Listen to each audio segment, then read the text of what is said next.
Isang mapagpalang araw po sa ating lahat. Ako po si Junella Bianca de Aguilar at ito po ang aking Day 250 Devotion para sa ating 365 Daily Devotion na pinamagatang Ano ang Secret ng Diyos. At ang topic natin ngayon ay Secret Will. Sabi po dito yung concept na Secret Will. God's secret will refers to His hidden decrees, eternal plans by which He governs the universe and ordains everything that comes to pass. Unlike His revealed will, which is made known to us in Scripture, His secret will is inaccessible until it is fulfilled in history. The doctrine emphasizes God's absolute sovereignty.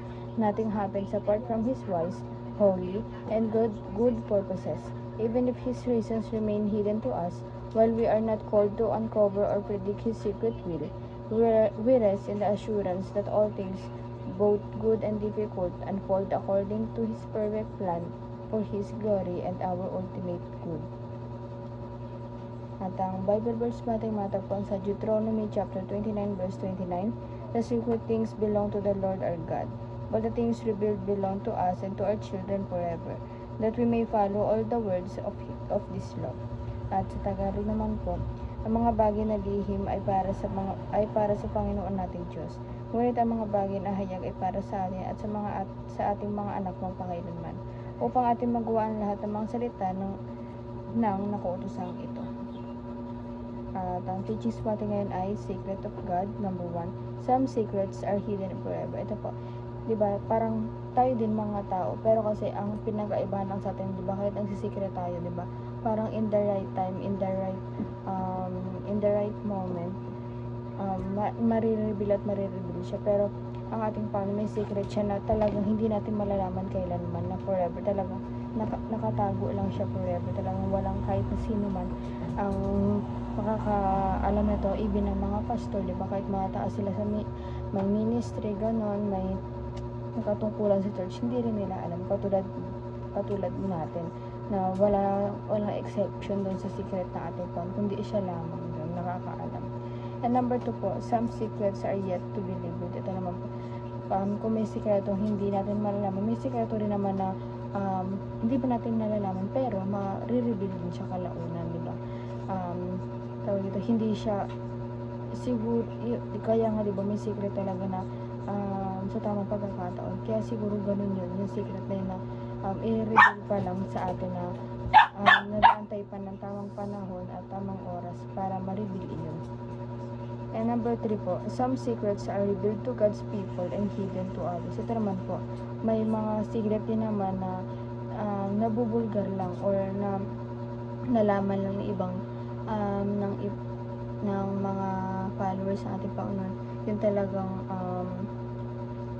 parang God's people talaga. Pero yung iba, syempre hindi nila, pero yung iba, hindi alam, diba? Parang, kahit pala minsan na-reveal na hindi naman pala lahat nakakaalam. Kasi, kung talagang, nananalig ka or, talagang, believer ka natin pa, talagang marireveal yun sa'yo. And the application naman po, para ito tumapay sa ating buhay, number 1, stop seeking answers when there are no answer. Ito po, minsan may mga tanong din talaga na hindi natin masasagot. And in that case, parang i-take na lang natin yun na talagang wala yung kasagutan yung isang bagay, diba? Parang may nakatadhana talaga yun na, ano lang siya,